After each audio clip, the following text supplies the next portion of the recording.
Brajesh Chakiya, DJ Brajesh Chakiya, singer by Seth Deewana, recording studio सेठ दीवाना कदवारा।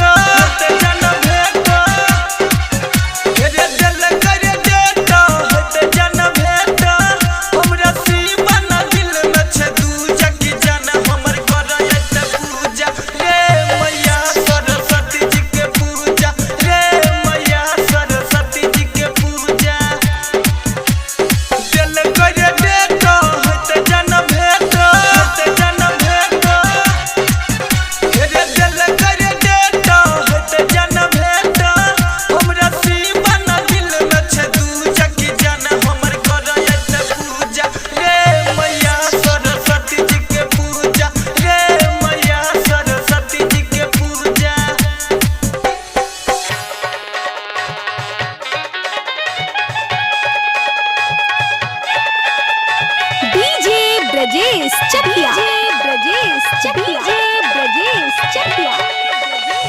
आप सुन रहे हैं सेठ दीवाना को, सिंगर बाय सेठ दीवाना।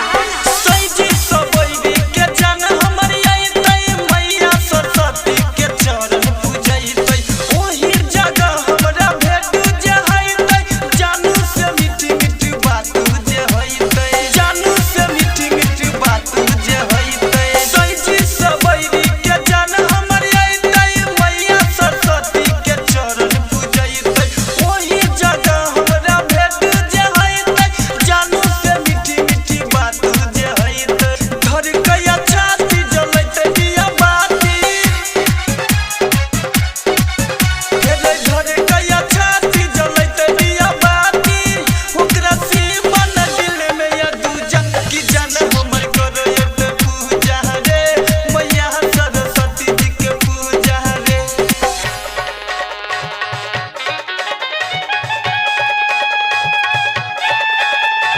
डीजे ब्रजेश चकिया, ब्रजेश चकिया, ब्रजेश चकिया। रिकॉर्डिंग स्टूडियो सेठ दीवाना कदवारा। बिना बाली छियै सबके दाता पार लगैतै दुनू जन के माता ओकरे कृपा से चलै छै सृष्टि उहे छियै विद्या के हो दाता छियै विद्या के हो दाता बिना बाली छियै सबके दाता पार लगैतै दुनू जन के माता ओकरे कृपा से चलै छै सृष्टि उहे छियै विद्या के हो दाता सेठ दीवाना गाबै छै गाना